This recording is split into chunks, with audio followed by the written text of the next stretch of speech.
Sa mga katik vloggers, mga subscribers, bago tsaka luma, mga supporters, mga dumaan, dumalaw at bumisita sa channel, lahat ng mga viewers, secret viewers at silent viewers, magandang araw. So day 3, tulad ng pinapangako ko sa inyo, ito na, naisalpak na natin lahat ng mga control, naayos na natin yung mga wires, na-recheck na natin.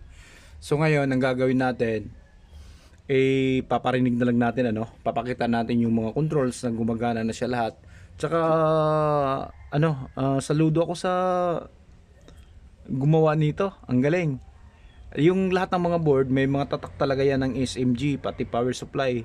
Tapos 70 watts per channel, yung ganitong modelo.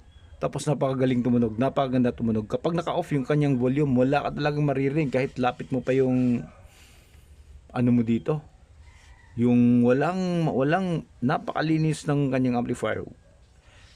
Wala kang maririnig na kahit man lang kunting kaluskos galing sa speakers o reaction ng speakers galing sa amplifier sa power supply. Wala.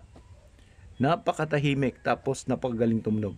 So ngayon lang ako nakakita ng ganitong amplifier, integrated amplifier na SMG.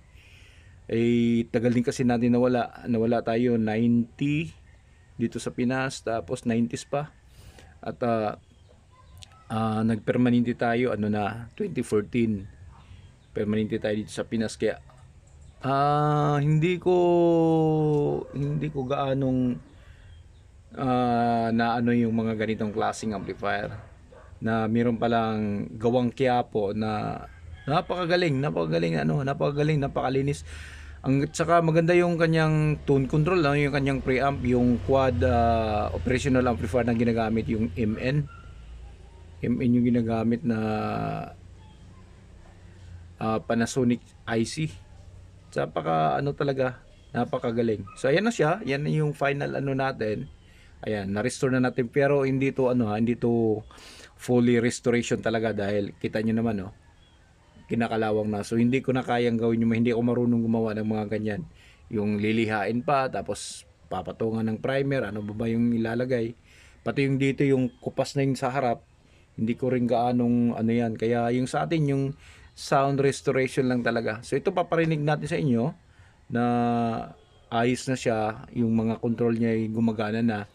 Pagkatapos yung mga switches niya, ulitin ko, hindi natin pinalitan yan, ni-repair lang natin. So isang channel lang yung ginamit natin, isang channel lang. Paparinig natin, So ito yung kanyang volume. Balance pala ito yung volume. Yan, ito yung kanyang volume. Subukan natin bakit walang sounds. Try natin bakit walang sounds. Yung Bluetooth, ayan, naka-on pala yung monitor natin to. Kapag naka-on tong monitor switch dito banda, hindi tutunog yan. Off natin, tapos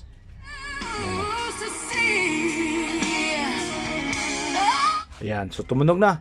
Ngayon lalagyan natin siya ng bass, para ninyo.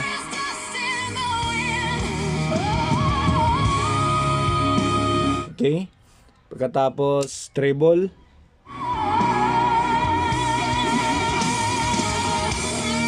Napakakalansing nito sa mga mahilig na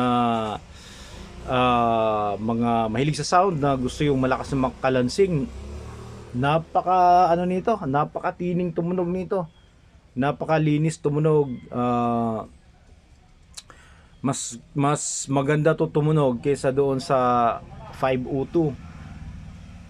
Kaya lang punchy yung 502 dahil mas mataas yung power dito, kasi lang to 70 watts per channel lang to. So ito, ulitin natin bass, treble, tapos loudness.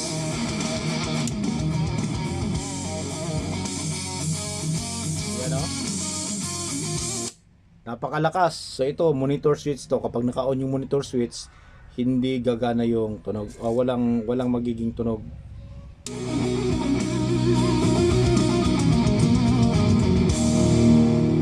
Okay, tapos balance, isang channel lang yung ginamit natin. Ayan. Okay, Yan. So, at least natapos na natin na to, ano, at pwede natin ipakuha sa may-ari to. So, tingnan nyo ng maigi. Mga, lalo na sa mga baguhan, ano, bihirang-bihira na kayo makakita, mga ano na to, collector's item nitong mga ganito. Sayang yung sinabi ni Bayrickman, meron na siyang ganito, tapos, iwan ko kung ito ba yung sinabi niya, tapos, pinamigay niya na lang. So, ulitin ko sa mga mahihilig sa malakas ang kalansing. Malakas yung base nito. Pero yung kalansing niya, kakaiba sa ibang amplifier. Napakalakas ng kalansing nito. Napaka, ano, malakas, tsaka matining, malinis. Malinis tumunog. Malinis. Yung kanyang low, mid, high, malinis.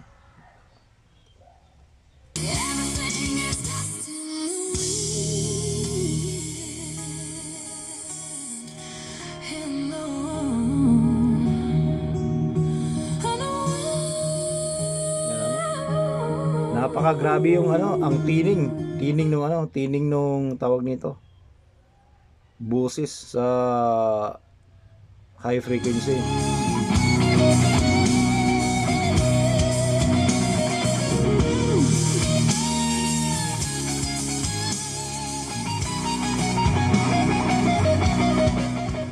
Okay, so ito naman ano to, volume ng puno. Sa input ng puno, tig-isa. Yan. Tapos ito, selector switch. Yan. Yan. Okay, so hanggang dito na lang siguro, ano. So maraming salamat. God bless at bye-bye.